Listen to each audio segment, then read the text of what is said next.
Élise observait l'écran de son ordinateur portable, les chiffres brillants dans la pénombre de son salon parisien. 3 000 €, comme chaque 15 du mois depuis 3 longues années. Ses doigts hésitèrent au-dessus du clavier avant de valider le virement vers le compte de Claudine, sa belle-mère. Pour l'aide familiale, avait expliqué Marc la première fois. Maman a des difficultés financières. Élise n'avait jamais questionné cette générosité. Marc était un homme bon, attentionné. Du moins, c'est ce qu'elle croyait alors. Le café Le Marais résonnait encore dans sa mémoire. C'était là qu'ils s'étaient rencontrés, il y a 4 ans.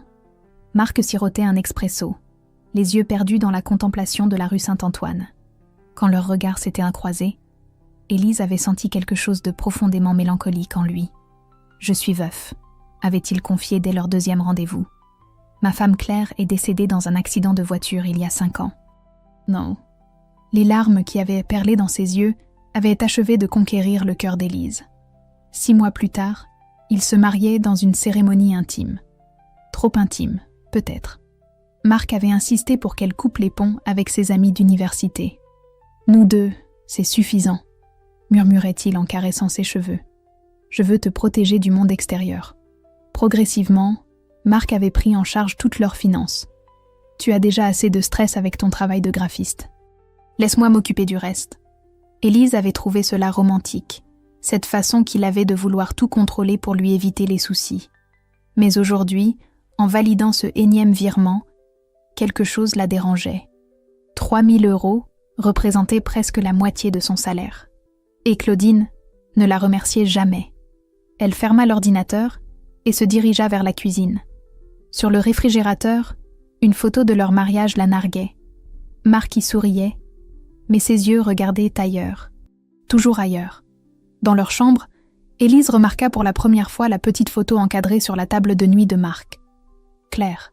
Même 4 ans après leur mariage, cette femme aux cheveux châtains et aux yeux verts occupait encore cette place privilégiée. Élise n'avait jamais osé en parler. Le bruit de la porte d'entrée la fit sursauter. Marc rentrait de son voyage d'affaires à Lyon. « Bonsoir, ma chérie. » Il l'embrassa distraitement sur le front. « Le virement est fait ? » ?»« Oui, comme d'habitude. » Marc hocha la tête et se dirigea vers la salle de bain. Élise l'entendit fouiller dans sa trousse de toilette. Quand elle jeta un coup d'œil discret, elle le vit embrasser tendrement une petite photo de Claire qu'il gardait toujours avec lui. Un frisson la parcourut. Après 4 ans de mariage, Marc semblait encore plus attaché à sa première épouse qu'à elle. « Je repars demain matin », annonça-t-il en ressortant. « Nouveau contrat à Marseille. Je serai absent 3 semaines. » Élise acquiesça en silence. Ses voyages d'affaires se multipliaient ces derniers mois. Marc travaillait dans l'import-export, des missions qui l'amenaient aux 4 coins de la France. Cette nuit-là, elle ne trouva pas le sommeil. Quelque chose clochait dans sa vie parfaite, mais elle n'arrivait pas à mettre le doigt dessus.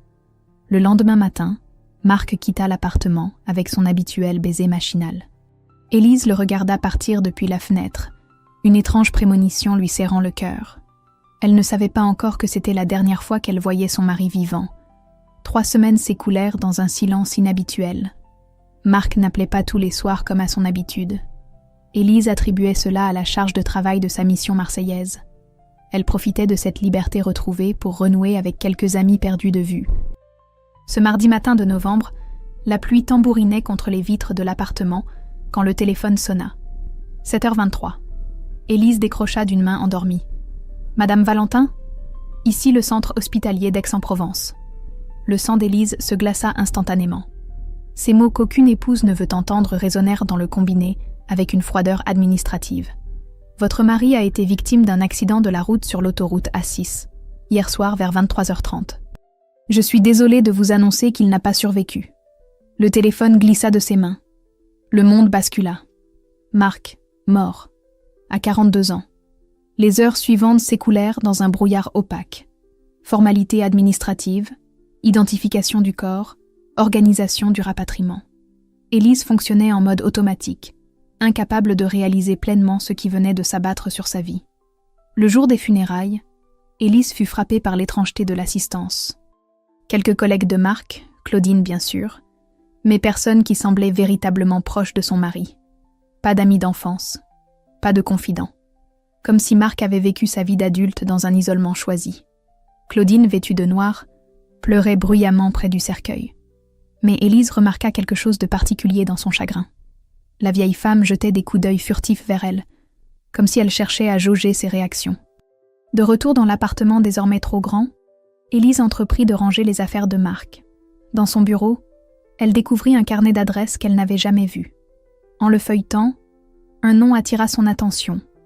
Docteur Rousseau, clinique Les Oliviers. Et en face, écrit de la main de Marc, Claire, RDV mensuel. Son cœur s'emballa. Claire, sa première épouse, celle qui était morte dans un accident il y a 5 ans, Élise continua sa fouille avec une attention redoublée. Dans une pochette plastique cachée au fond d'un tiroir, elle découvrit une série de reçus. Clinique Les Oliviers. Soins de longue durée, 3 500 €. Tous datés des 3 dernières années, tous payés en espèces. 3 500 €. Soit 500 € de plus que les virements mensuels à Claudine. Les mains tremblantes, Élise examina les reçus plus attentivement. Patient. Marie Blanc, chambre 237, soins psychiatriques spécialisés. Le dernier reçu datait de la semaine précédente. Marc avait donc rendu visite à cette mystérieuse Marie Blanc, juste avant sa mort. Dans le même tiroir, une enveloppe Kraft contenait des documents d'assurance vie. Élise découvrit avec stupéfaction l'existence d'une police d'assurance de 200 000 € dont elle était la bénéficiaire. Marc ne lui en avait jamais parlé. Plus troublant encore, cette assurance avait été souscrite il y a exactement 3 ans. Juste au moment où avaient commencé les virements à Claudine et les paiements à cette clinique mystérieuse. Élise s'assit lourdement dans le fauteuil de Marc, tentant de donner un sens à ses découvertes. Son mari menait visiblement une double vie financière. Mais pourquoi ? Et qui était cette Marie Blanc qui recevait des soins psychiatriques payés par son époux ? Une hypothèse terrifiante commença à germer dans son esprit. Et si Claire n'était pas morte dans cet accident ? Et si Marc avait menti sur la mort de sa première épouse ? Le téléphone sonna soudainement, la faisant sursauter. Le nom de Claudine s'affichait sur l'écran. Élise hésita, puis décrocha. « Élise, j'espère que tu vas bien. J'ai une question importante à te poser. » La voix de sa belle-mère avait quelque chose d'urgent, presque désespéré, qui fit frissonner Élise. Quelque chose se préparait, elle le sentait. La voix de Claudine transperça le silence de l'appartement comme une lame acérée. « Où est l'aide mensuelle de 3 000 €? Pas de condoléances. Pas de « Comment vas-tu, ma chère Élise ?» Juste cette question brutale, posée avec une agressivité qui fit reculer Élise. « Claudine, Marc vient de mourir, et vous me parlez d'argent ? Réponds-moi. Où est l'aide de ce mois ? J'en ai besoin maintenant. » La fureur dans la voix de sa belle-mère était si intense qu'Élise en resta interdite. Cette femme qu'elle connaissait comme douce et effacée se transformait en furie. Quelque chose clochait profondément. Élise inspira profondément et lâcha les mots comme des pierres. « Votre fils est décédé. Il n'y aura plus d'aide. » Le silence qui suivit dura une éternité. Élise entendait sa propre respiration, le tic-tac de l'horloge du salon, les battements de son cœur. Puis, enfin, la voix de Claudine étranglée. Quoi ? Ce n'était pas un quoi de surprise. C'était un quoi de panique pure. Comme si Claudine venait de réaliser les conséquences catastrophiques de cette mort. Élise fronça les sourcils. Sa belle-mère aurait dû être effondrée par la mort de son fils, pas par l'arrêt des virements. Il est mort dans un accident de voiture, Claudine, sur l'A6. Un nouveau silence, plus lourd encore, puis des sanglots. Mais Élise, maintenant attentive, perçut quelque chose d'étrange dans ses pleurs. Il sonnait faux, forcé. Je dois raccrocher, balbutia Claudine avant de couper la communication. Élise fixa le téléphone, profondément troublée. Le comportement de sa belle-mère était incompréhensible. Pourquoi cette obsession immédiate pour l'argent ? Et pourquoi cette panique dans sa voix ? Le lendemain, au cimetière du Père-Lachaise, Claudine évitait soigneusement le regard d'Élise. Pendant toute la cérémonie, la vieille femme resta en retrait, nerveuse, jetant des coups d'œil inquiets autour d'elle comme si elle craignait d'être observée. Quand Élise s'approcha d'elle après la mise en terre, Claudine sursauta violemment. « Mes condoléances, Claudine. Je sais combien Marc comptait pour vous. » Les yeux de sa belle-mère se remplirent de larmes, mais pas de chagrin, de terreur. « Élise, tu ne comprends pas. » Elle regardait autour d'elle avec paranoïa. « Il faut que tu saches. Marc n'était pas... Elle s'interrompit brusquement, comme si elle avait failli commettre une erreur fatale. Il n'était pas quoi, Claudine? La vieille femme secoua la tête frénétiquement. Rien. Oublie ce que j'ai dit. Mais en s'éloignant précipitamment, Claudine marmonna quelque chose que seule Élise entendit. Pauvre Claire. Qui va s'occuper d'elle maintenant? Élise se figea. Claire, sa première épouse, celle qui était censée être morte depuis 5 ans. Claudine, attendez. Mais sa belle-mère pressait déjà le pas vers la sortie du cimetière, fuyant comme si sa vie en dépendait. Cette nuit-là, Élise ne ferma pas l'œil. Les mots de Claudine résonnaient dans sa tête. Qui va s'occuper d'elle maintenant? Présent, pas passé. Claire était-elle encore vivante? Elle repensa au reçu de la clinique Les Oliviers. Marie Blanc, soins psychiatriques. Et si Marie Blanc était en réalité Claire? Et si Marc avait menti sur la mort de sa première épouse? L'hypothèse était terrifiante, mais elle expliquait tant de choses. Les voyages d'affaires fréquents de Marc, les 3 500 € mensuels versés à cette clinique, l'assurance vie souscrite il y a 3 ans, et surtout, cette obsession maladive qu'il avait pour les photos de Claire. Élise se leva et alla examiner une nouvelle fois la photo de Claire sur la table de nuit de Marc. Cette femme aux cheveux châtains et aux yeux verts lui souriait. Mais maintenant, ce sourire lui semblait différent, celui d'une femme qui appelait au secours. Si Claire était vivante, si elle était internée sous le nom de Marie Blanc, alors Élise avait financé sans le savoir l'emprisonnement d'une innocente pendant 3 longues années. Cette révélation lui donna la nausée, mais elle lui donna aussi quelque chose d'autre, un but. Si Claire était vivante quelque part, prisonnière dans cette clinique, alors Élise allait la retrouver. Peu importait ce que Marc lui avait caché. Peu importaient les mensonges de Claudine. Une femme était peut-être en danger, et Élise était probablement la seule personne au monde capable de la sauver. Le lendemain matin, elle chercha l'adresse de la clinique Les Oliviers sur Internet. L'établissement se trouvait à Fontainebleau, à 1 heure de route de Paris. Élise attrapa les clés de sa voiture. Il était temps de découvrir la vérité.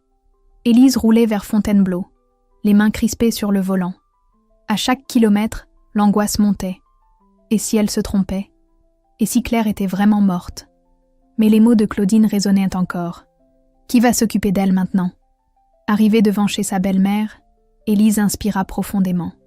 L'appartement de Claudine, situé dans une résidence modeste de Vincennes, lui avait toujours paru triste. Aujourd'hui, il lui semblait carrément sinistre.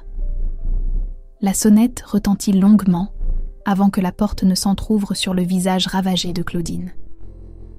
La vieille femme avait vieilli de 10 ans en quelques jours. « Élise, qu'est-ce que tu fais là ?»« Il faut qu'on parle, Claudine. » De Claire. Le visage de sa belle-mère se décomposa. Elle jeta un regard affolé vers la rue, comme si elle craignait d'être espionnée, puis fit signe à Élise d'entrer rapidement. L'appartement sentait le renfermer et l'angoisse. Claudine se tordait les mains, incapable de regarder Élise en face. « Je ne vois pas de quoi tu veux parler. Hier, au cimetière, vous avez dit « Qui va s'occuper d'elle maintenant ?» Vous parliez de Claire, n'est-ce pas? Claudine s'effondra dans son fauteuil comme un château de cartes. Ses épaules se mirent à trembler. « Tu ne comprends pas. Si je parle. Claudine. Claire est-elle vivante ?» Un long silence. Puis, dans un souffle, « Elle n'est pas morte, mais elle est très malade, très malade. » Marc s'occupait d'elle par bonté de cœur. Le monde d'Élise bascula. Claire était vivante depuis 5 ans. Et Marc le savait. Où est-elle? Je ne peux pas te le dire. Marc m'avait fait promettre. Élise sortit les reçus de la clinique Les Oliviers de son sac et les posa sur la table basse. Claudine blêmit en les reconnaissant. 2 500 € par mois versés à cette clinique. Moi, je vous envoyais 3 000 €. Vous gardiez 500 € pour vous à chaque fois, n'est-ce pas? La vieille femme baissa les yeux, prise en flagrant délit. J'avais besoin de cet argent. Ma pension ne suffit pas. Et Marc disait que c'était pour le bien de Claire. Pour son bien? Une femme internée sous une fausse identité? Elle était devenue dangereuse. L'accident l'avait rendue instable. Marc ne pouvait plus s'en occuper. Élise sentit la colère monter. Tout s'éclairait maintenant. les contrôles financiers de Marc, son insistance pour qu'elle coupe les ponts avec ses amis, sa façon de la tenir à l'écart de certains aspects de sa vie. Il vous manipulait, Claudine, comme il me manipulait. La vieille femme leva vers elle des yeux rougis. Qu'est-ce que tu veux dire? Marc contrôlait tout dans notre mariage. Mes finances, mes relations sociales, mes moindres gestes. Il m'isolait progressivement, exactement comme il a isolé Claire avant de la faire interner. Les souvenirs affluaient maintenant avec une clarté douloureuse. Les remarques acides de Marc quand elle voyait ses amis. Sa façon de lui faire culpabiliser le moindre achat personnel. Les comptes bancaires qu'il avait centralisés pour simplifier. « Vous ne comprenez pas », sanglota Claudine. Claire était vraiment malade. Elle avait des crises de violence. Marc m'a montré les rapports médicaux. Des rapports qu'il a pu falsifier. Où est-elle, Claudine? La vieille femme se recroquevilla dans son fauteuil. Je ne peux pas. Si Marc découvre que j'ai parlé...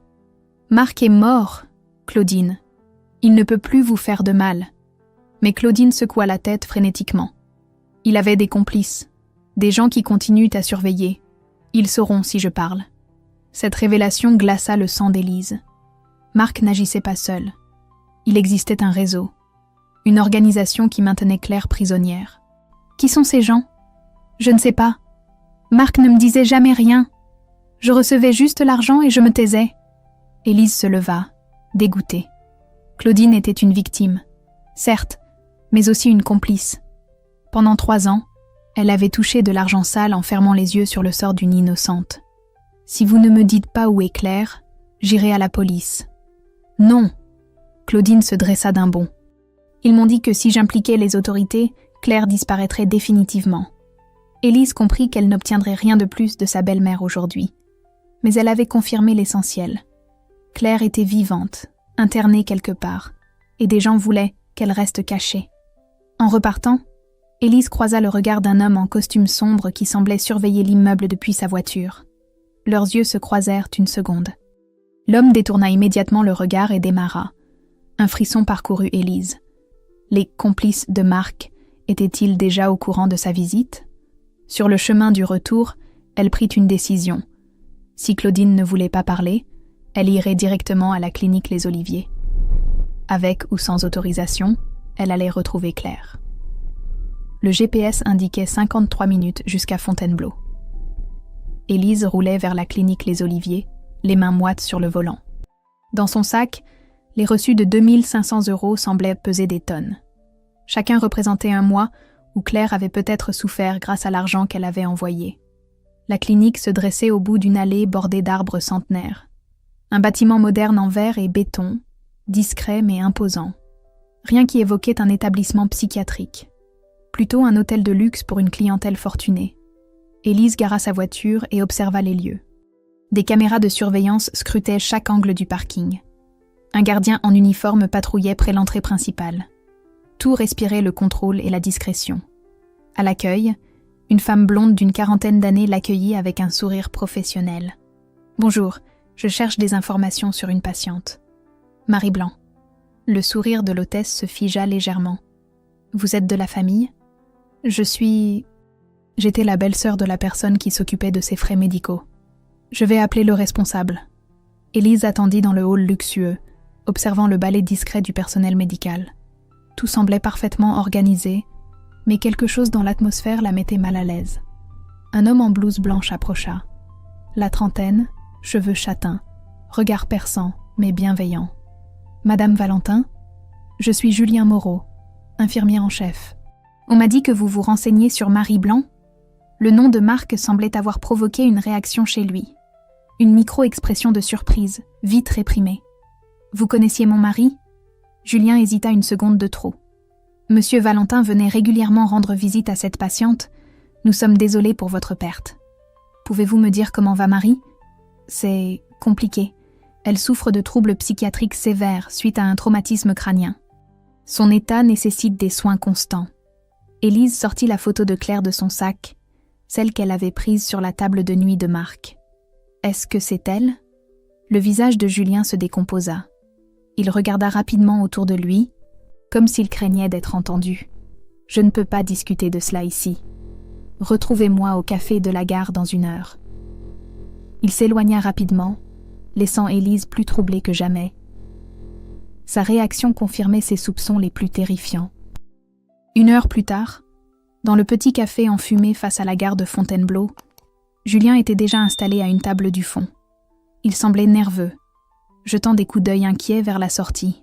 « Vous devez comprendre que ma position est délicate, » commença-t-il dès qu'Élise s'assit. « Si la direction apprend que j'ai parlé, Marie Blanc, c'est bien Claire Valentin, n'est-ce pas ?» Julien hocha lentement la tête. Elle est internée depuis 5 ans sous cette identité. Officiellement, elle souffre de lésions cérébrales qui l'ont rendue violente et imprévisible. Officiellement, ses blessures étaient superficielles. Elle pourrait mener une vie normale, mais on la maintient sous sédatifs lourds. Élise sentit son estomac se retourner. Claire était prisonnière, droguée, depuis 5 ans, et elle avait financé cette horreur. « Pourquoi me dites-vous cela ? » Parce que depuis 3 mois, Claire répète sans cesse le même nom. Élise. Elle dit qu'Élise viendra la chercher.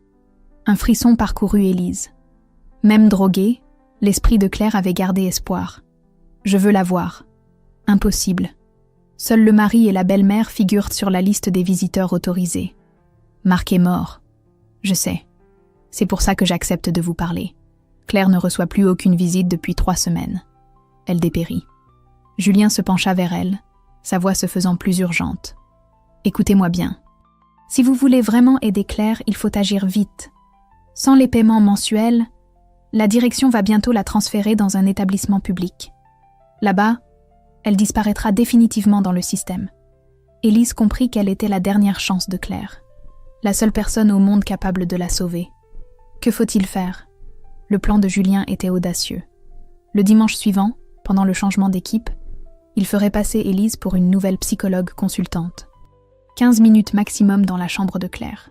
Assez pour comprendre son état réel et planifier la suite. Surtout ne montrer aucune émotion, l'avait prévenu Julien. Les caméras enregistrent tout. Comportez-vous comme une professionnelle qui examine une patiente. Élise avait passé la semaine à se documenter sur les protocoles psychiatriques. Elle devait jouer son rôle à la perfection.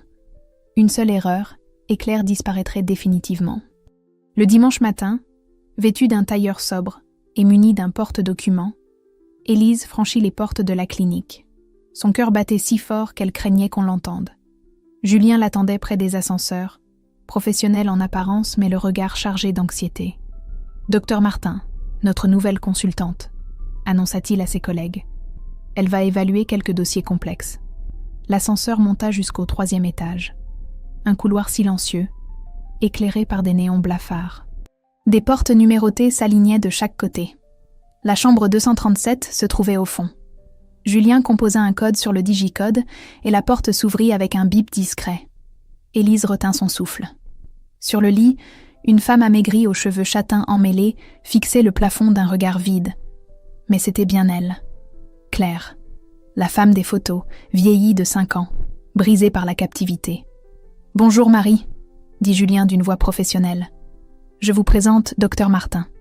Elle va vous poser quelques questions. » Claire tourna lentement la tête vers elle.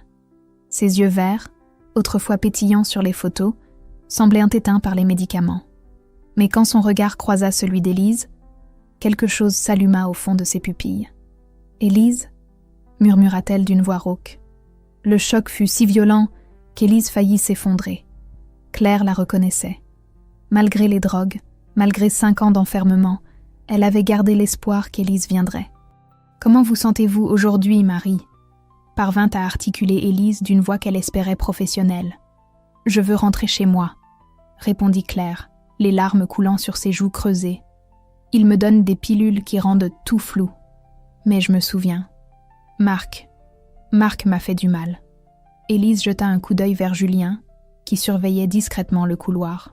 Elle avait quelques minutes pour comprendre. « Racontez-moi ce dont vous vous souvenez. » « Il y a eu une dispute. Marc voulait que je signe des papiers. Pour la maison, pour l'argent, j'ai refusé. Il m'a poussée dans l'escalier. Quand je me suis réveillée, j'étais ici. » La voix de Claire se brisait, mais elle continuait, comme si elle gardait ces mots en elle depuis des années. Au début, il venait me voir. Il disait que j'étais malade, que j'avais eu un accident de voiture. que personne ne me croirait si je parlais. Puis, il a amené une femme, sa nouvelle épouse. Il m'a montré votre photo. Élise sentit le sol se dérober sous ses pieds. Marc avait montré sa photo à Claire. Il avait utilisé son remariage comme une torture psychologique supplémentaire. Il disait que vous étiez heureuse, que vous ne vouliez pas être dérangée par une folle, que vous payiez pour qu'on s'occupe de moi ici. La vérité frappa Élise comme une gifle. Marc avait orchestré une manipulation diabolique. Il avait fait croire à Claire qu'elle l'avait abandonnée, qu'elle finançait volontairement sa captivité. « Claire, écoutez-moi bien », chuchota Élise en se penchant vers elle. « Je ne savais rien. Marc m'a menti à moi aussi. Je vais vous sortir d'ici. » Pour la première fois depuis des années, un sourire éclaira le visage émacié de Claire. « Je le savais. Je savais que vous viendriez. » Julien fit signe qu'il fallait partir. Trop de temps s'était écoulé. « Tenez bon encore un peu, » murmura Élise. « Nous reviendrons. » Dans le couloir, Julien était livide. « Vous avez entendu ? Elle n'est pas folle. Elle n'a jamais été folle. On la maintient ici contre sa volonté depuis 5 ans. Qui d'autre est au courant ?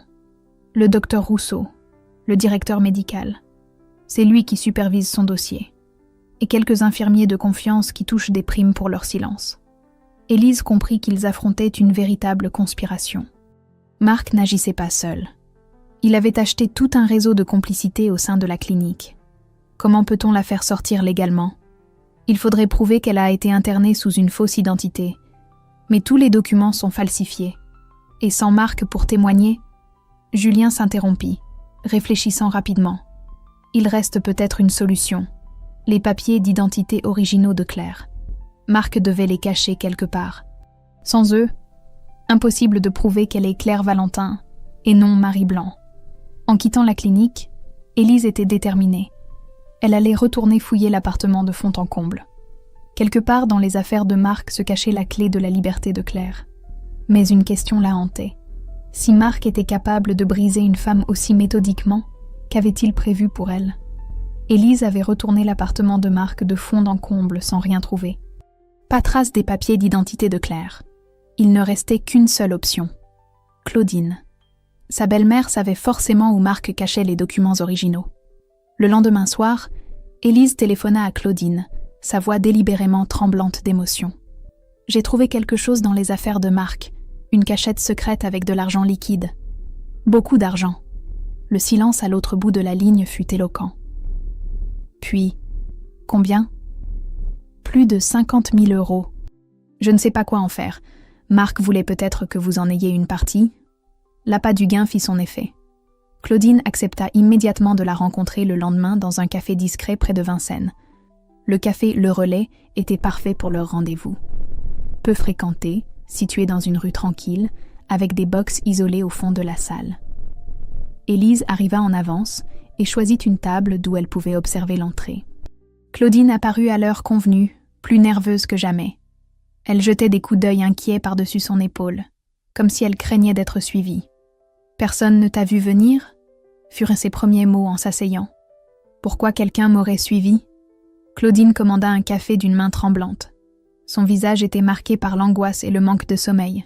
« Tu ne comprends pas, Élise. Depuis la mort de Marc, je reçois des appels étranges. Des gens qui me demandent si j'ai parlé, si j'ai dit quelque chose. Qui sont ces gens ? Je ne sais pas. Ils ne se présentent jamais. Mais ils connaissent des détails. Des choses que seul Marc aurait pu leur dire. » Élise sentit un frisson d'inquiétude. La paranoïa de Claudine n'était peut-être pas infondée. « Claudine, j'ai besoin de votre aide.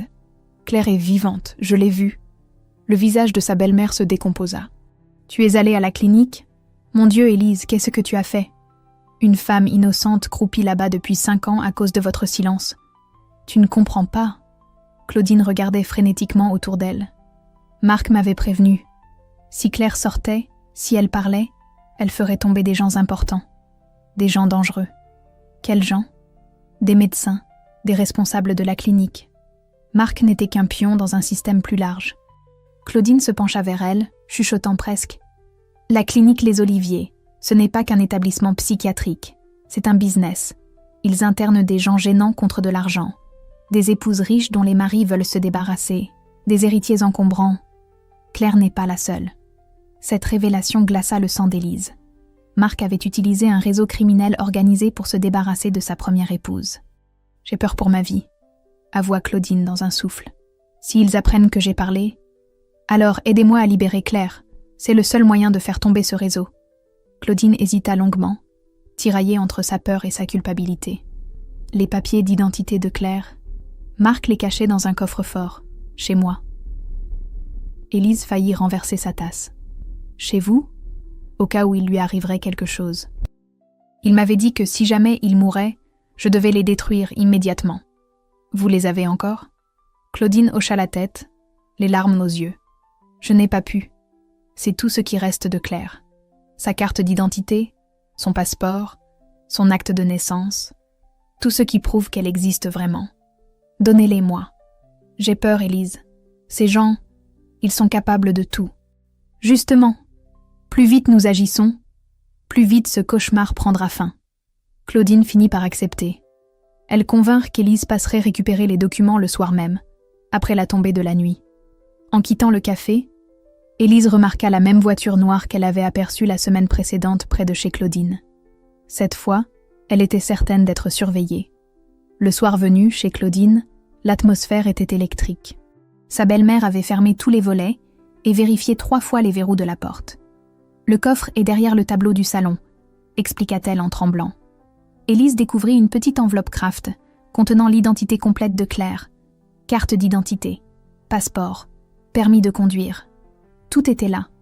La preuve irréfutable que Marie Blanc était en réalité Claire Valentin.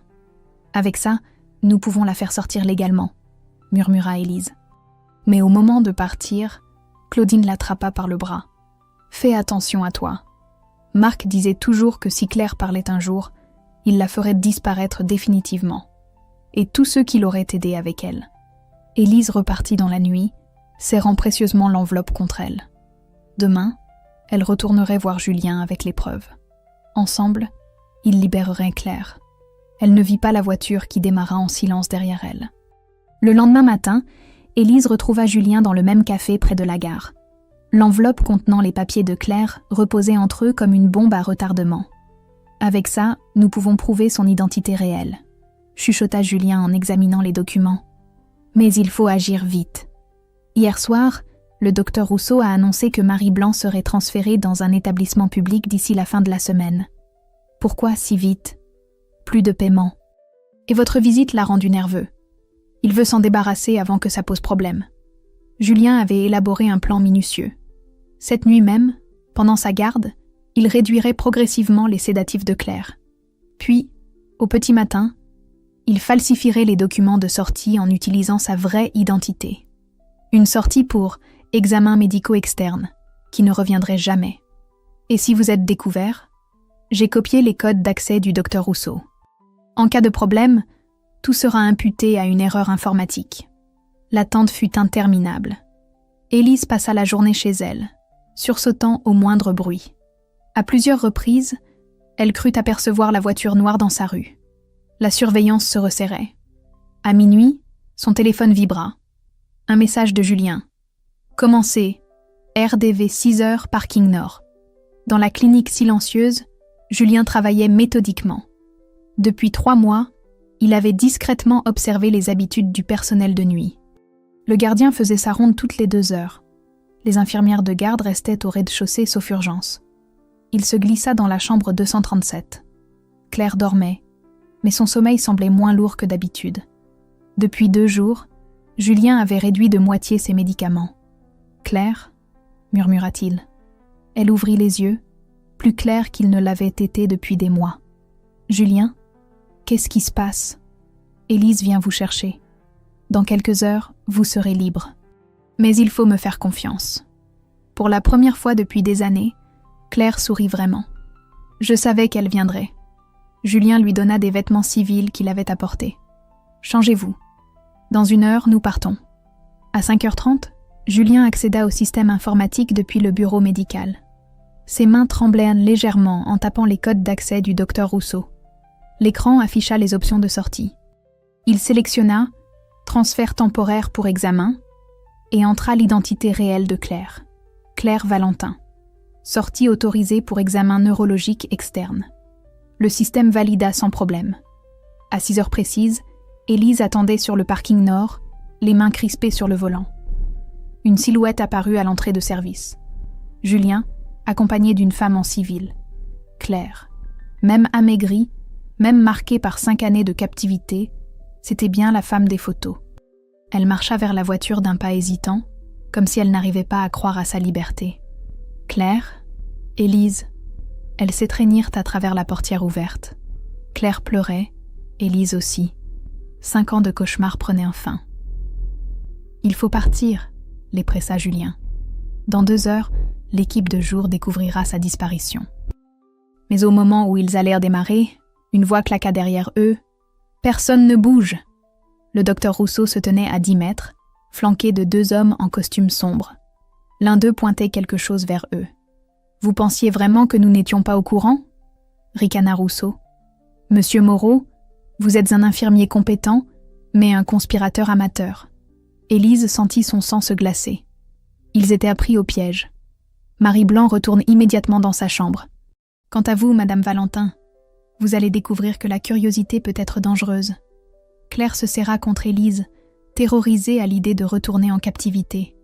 Mais soudain, le bruit d'une sirène déchira le silence matinal. Puis une autre. Des voitures de police débouchèrent dans le parking, gyrophares allumés. Rousseau blêmit. « Qu'est-ce que... » Julien sourit pour la première fois de la nuit. « J'ai oublié de vous dire, docteur. Avant de venir, j'ai envoyé copie des dossiers falsifiés et des preuves financières à un journaliste du Figaro, et aussi au procureur de Melun. » Les policiers encerclèrent maintenant le petit groupe. L'un d'eux s'avança vers Rousseau. « Docteur Rousseau, vous êtes en état d'arrestation pour séquestration, faux et usage de faux, et escroquerie en bande organisée. » Claire était libre. Enfin. 6 mois plus tard, le procès fit la une de tous les journaux. Le docteur Rousseau écopa de 12 ans de prison pour séquestration en bande organisée. La clinique Les Oliviers fut fermée définitivement, révélant l'existence de 17 autres victimes internées illégalement au fil des années. Claudine, qui avait accepté de témoigner malgré ses peurs, bénéficia d'un sursis. Sa collaboration avec la justice permit de démanteler tout le réseau. Elle s'installa dans une maison de retraite paisible, enfin libérée du poids de ses secrets. Claire avait retrouvé sa santé mentale avec une rapidité qui stupéfia les médecins. Les séquelles de sa captivité s'estompèrent peu à peu. Elle avait repris contact avec sa sœur, qui la croyait morte depuis 5 ans, et pleurait de joie en la retrouvant. Ce matin de printemps, Élise contemplait la devanture de son café-librairie tout juste inauguré. Nouveau chapitre s'étalait en lettres dorées sur la façade rouge brique. L'argent de l'assurance vie de Marc avait servi à financer ce projet qu'elle portait depuis l'université. À l'intérieur, Claire arrangeait les derniers livres sur les étagères. Elle avait retrouvé sa passion pour la littérature et dirigeait maintenant la section librairie. Ses cheveux châtains, redevenus brillants, encadraient un visage apaisé où la terreur avait cédé place à la sérénité. « Les premiers clients arrivent », annonça Julien en poussant la porte. Il avait quitté son poste à la clinique après le procès et rejoignait l'aventure comme responsable d'un projet d'aide aux victimes de violences conjugales. Le café-librairie abritait aussi un centre d'écoute gratuit, 3 après-midi par semaine. Élise et Julien s'étaient rapprochés naturellement. Leur relation, née dans l'adversité, s'épanouissait maintenant dans la reconstruction. Ils avançaient ensemble, sans hâte, guérissant mutuellement de leurs blessures. L'après-midi touchait à sa fin quand le téléphone sonna. Élise décrocha distraitement. « Allô, nouveau chapitre ? Bonjour, j'ai lu l'article dans le Figaro sur votre histoire. » La voix de la femme tremblait. Élise fit signe à Claire et Julien d'approcher. « Je m'appelle Sophie. Mon mari, il me fait des choses. Il contrôle tout mon argent, mes sorties. Il dit que personne ne me croira si je parle. Je ne sais plus quoi faire. » Élise échangea un regard avec Claire. Elle savait exactement ce que ressentait cette femme. Cette solitude, cette peur, cette impression d'être prisonnière de sa propre vie. « Sophie, vous n'êtes pas seule. Où habitez-vous ? » Meaux. Mais je ne peux pas sortir facilement. Nous venons vous voir, demain, si vous voulez. Un silence, puis « Vous feriez ça ?» Nous avons toutes les deux vécu ce que vous vivez. Nous savons qu'on peut s'en sortir. » Après avoir raccroché, Claire posa sa main sur l'épaule d'Élise. « Elle nous fait confiance, comme j'ai eu confiance en vous. Nous recommençons tout, n'est-ce pas ?»« Non, » sourit Claire. « Nous continuons. » Ce soir-là, en fermant le café, Élise repensa au chemin parcouru. Il y a 1 an, elle était l'épouse soumise d'un manipulateur, financière involontaire de l'emprisonnement d'une innocente. Aujourd'hui, elle dirigeait sa propre entreprise et aidait d'autres femmes à briser leurs chaînes. Marc avait voulu contrôler 2 femmes. Au final, il avait créé sans le savoir une alliance indestructible. Sur le trottoir d'en face, une silhouette féminine hésitait devant la devanture. Une femme d'une 40aine d'années, le visage marqué par la fatigue et l'inquiétude. Elle observait l'enseigne « Nouveau chapitre », comme si elle lisait un message d'espoir. Élise traversa la rue. « Vous cherchez quelque chose ?» La femme sursauta, puis sourit timidement. « J'ai entendu dire que vous aidiez les femmes en difficulté. Nous ouvrons demain à 9h, mais si c'est urgent, ça peut attendre demain. Merci. » En s'éloignant, la femme se retourna une dernière fois vers le café-librairie. Dans ses yeux brillait une lueur nouvelle, l'espoir. Élise rentra chez elle, le cœur léger. Demain apporterait de nouveaux défis, de nouvelles femmes à aider, de nouveaux chapitres à écrire. Mais cette nuit, pour la première fois depuis des années, elle dormirait en paix. Claire était libre. Elles étaient libres. Et ensemble, elles écriraient une nouvelle histoire. Une histoire où les femmes ne seraient plus jamais seules face à leur bourreau. Leur renaissance ne faisait que commencer.